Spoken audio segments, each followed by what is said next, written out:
Hello everybody. Thank you for the great feedback I got for the first tutorial that I put out there for the nxCricket scoring app. I wanted to follow up and address some of the questions and concerns that have been raised and people have reached out to me with. The first one of which was the difference between the iPhone and the iPad versions of the application. So I'm going to get started by giving you a little preview of the user interface and precisely how different, if at all, it is from the iPad version of the application that we saw in the previous tutorial. So if I launch the app on this iPhone 5s, and the experience should be same across any of the iPhone 5s or 4s or 4s. This is using the iOS 7.1 software, so as long as the software is consistent, you should experience the app in the way that I'm demonstrating here. Anyway, so you can see once I launch the app, the menu tools on the bottom are the same as what you experienced with the app. They might be a little bit more spread out in terms of sending email versus managing team and players, so some of the functionality is a little collated. You have the ability to switch between views using the toggle on the left. You then have the ability to sort the games based on ascending or descending. You have the ability to back up, restore, use Bluetooth to transfer data, and then email would be that functionality. Bluetooth is right there using that. Then you have the ability to manage teams or maintain player. That would be maintaining the player. That right there is maintaining the teams. Then you have the ability to build tournaments. That's the same icon on both interfaces. You have the ability to work with some additional settings using this, so manage the cricket season, and again I spent some time talking about these different options. And then you have the ability to back up or restore from a backup if you wanted to do so, and that functionality in the iPad is right over there, and the iPhone is right underneath the up and down roundabout arrows. You also have the ability to switch between seasons, so if you are managing between seasons, like I showed you in the earlier tutorials, how you can manage seasons, create tournaments, and then work with that. Alright, so let's take a look at the functionality in terms of actual scoring and usage. So if I go in and create a match, define the innings, the runs for a wide, the overs per inning to 20, and then I'm going to hit create, and there you go, topmost, it's created the game. From here you have the ability to switch between who the facing batsman is, who the non-striker is. Use the arrow next to the facing to designate who's going to be on strike. Select a bowler, switch between the bowler or designate the bowler, and once you do, you then have the ability to follow along the rest of the functionality, as again I had already demonstrated in the iPad version of the application. You can also go in and work with the settings, so designate the scorers, the location of the game. The settings are broken down into match settings, score setting, limit settings, which isn't that different from how it's shown over here. Match settings, score setting, and limit settings, and you can make sure white ball is included or change the number of runs counted for a white ball, so you can work with all of those settings. So again, as you can see, there are not a lot of significant differences between the iPhone version of the app and the iPad version of the app. So using the tutorial that I had sent out earlier, you should be able to use either of the platforms to score during a game. Another of the question that was asked of me was, how are we exactly going to use this to share information or transfer the team roster or any such information? So I'm going to essentially walk you through a scenario.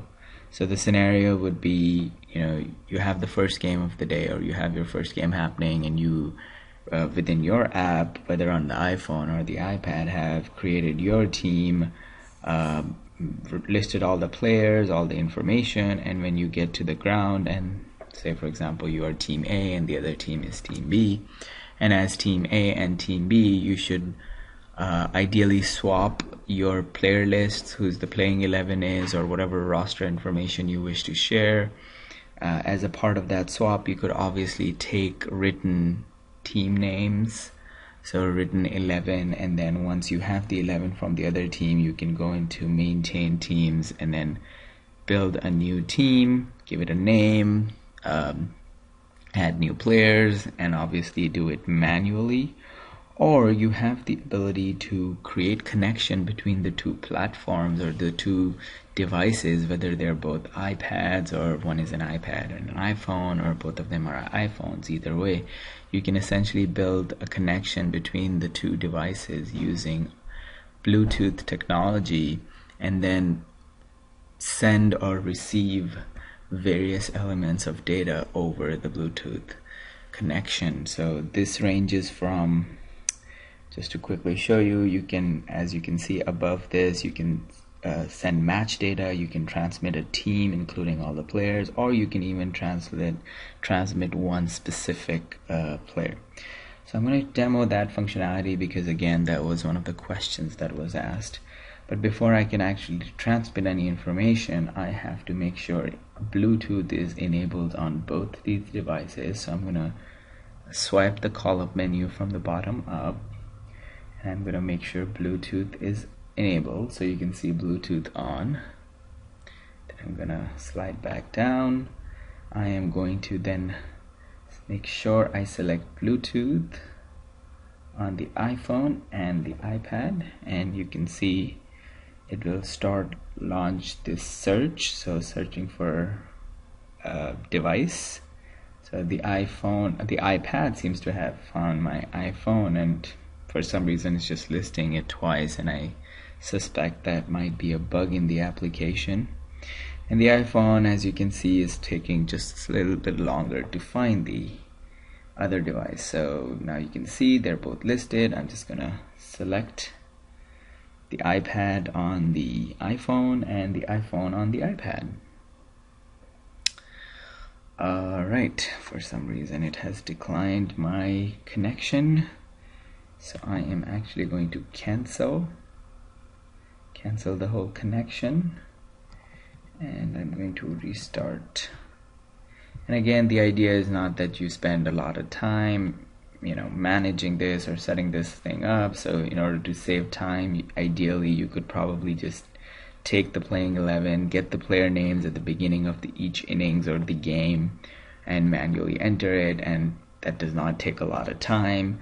But I just wanted to show you this as this is an option that you can take advantage of. So I'm gonna now go back into the applications, turn Bluetooth on both devices, launch Bluetooth on both devices, and hopefully this time it will work a little bit more fluidly.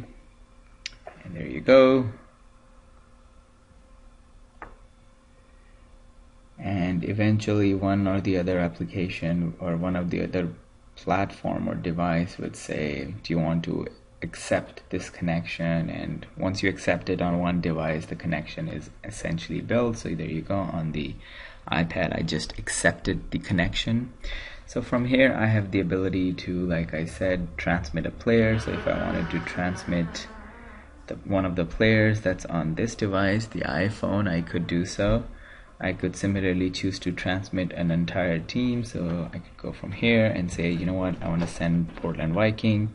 It'll start to transmit on this, and you can see it's received it. Portland Vikings already exists over here, so it's asking me, do I want to override the existing data? I can say yes, and it will override it. Same thing, I can go to match, which match do you want to send, and it'll show you a list of all your active matches. And from here you have the ability to select a match, and then it will send that match data over to the next device. So receive match, so and so. Yes, this match has been received. Now, so the expectation from you will be, obviously, two teams probably will have their own unique devices that they would like to score on. The expectation would be whichever team is batting first, is using their device to score.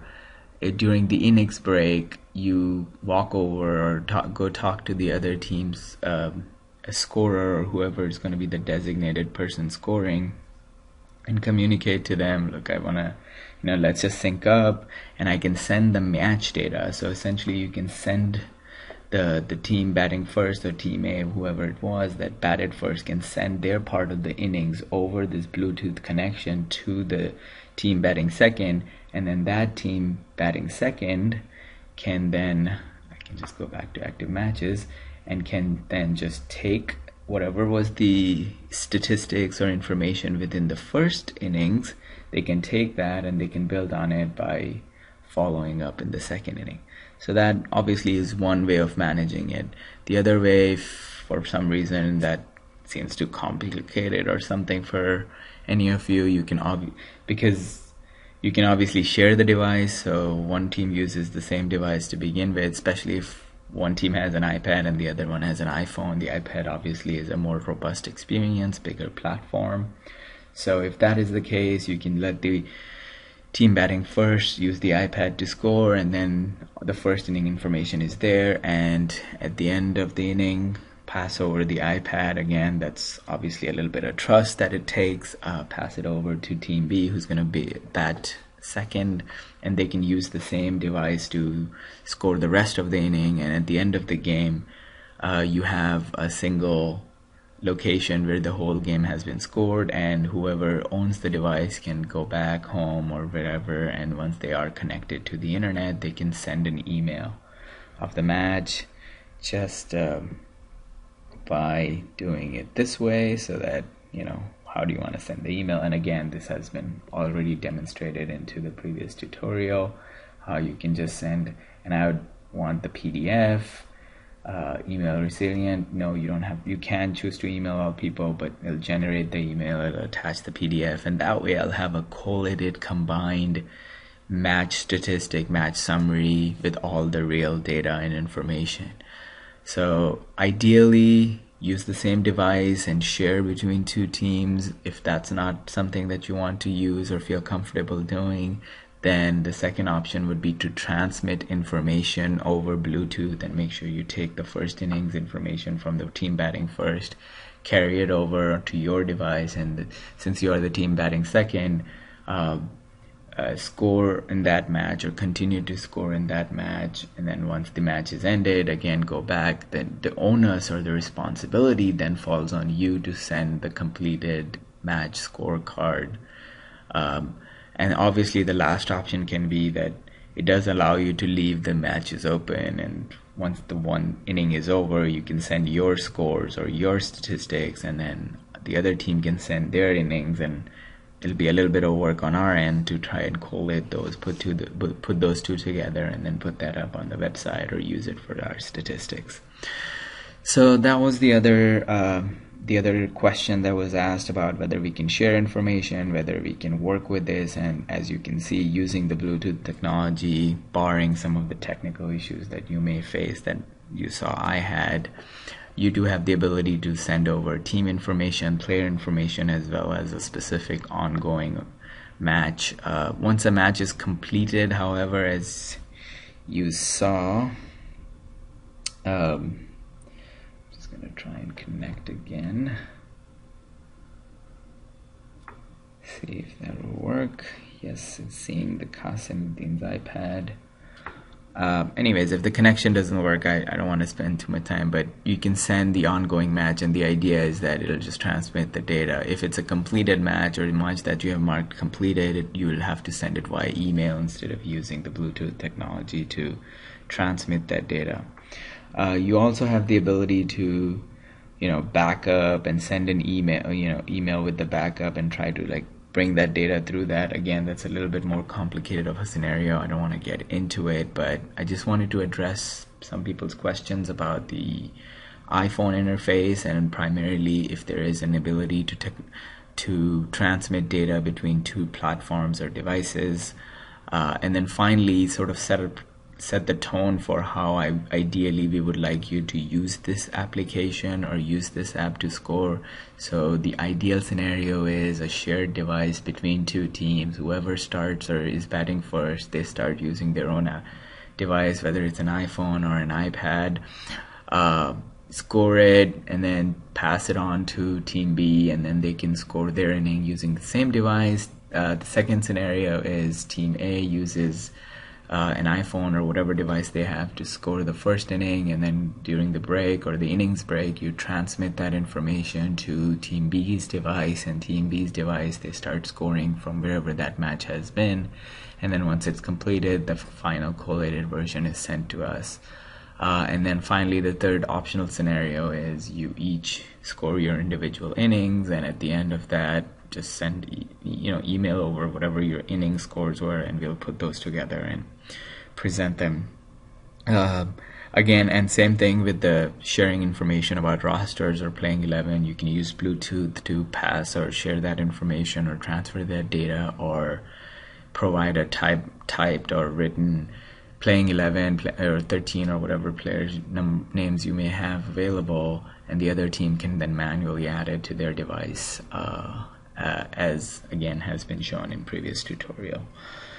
So that's that. I believe that sort of was the couple of questions. The one more point that had been raised was, do we need to, so if we purchase it on an iPhone, can we install it on other devices? If you purchase it on an iPad, can we install it on other devices? The answer is, if you have an iPhone and you have an iPad, you need to purchase the application separately on both. However, once you do purchase it, you have the option to install it on multiple iPads. Once you have bought it on an iPad, the only requirement is that you're signed in with the same user login ID onto the Apple Store, and then you download it, and then you could probably figure out a way to sort of sign into multiple devices using the same information, and then once the app is downloaded, then sign out. But it's a little bit more complicated, and that's really more of an Apple thing than this app thing, and I'm not really sure how I can answer all the questions around that, but it's kind of up to you guys to maybe do a little bit of legwork if you're trying to leverage it that way. Otherwise, like I said, I understand it's an investment, $6.99 or $13.99, but I assure you, I guarantee you, it'll make it easier for you to keep track of your statistics. It'll make it easier for us to have more raw and original data, as opposed to the disconnected data that we have gotten in the past. You will sort of be compelled to get the right names, who caught the ball, who was responsible for a run out, all of that information. Hopefully it'll make you be more proactive about getting that information accurate and right. And most importantly, it's just about standardizing the format, so we are all doing scoring the games the same exact way, instead of 3 people doing it one way and 2 people doing it another. So that just about sort of sums up this tutorial. Like I said, I just wanted to address some of the questions that had come up. Sorry about any glitches or technical difficulties that I did experience with the Bluetooth and some of those things, but again, if you can be patient and work through some of these things, it's a great technology, it's a great app, and it will definitely make yours and our lives easier. Once again, like I said before, it's been a pleasure. Thank you very much for spending some time speaking to or listening to me. Feel free to reach out with your questions or any concerns, and I suspect you guys will be reaching out once the season does start next week. Have a great season, everyone, and good luck to you all. Thank you.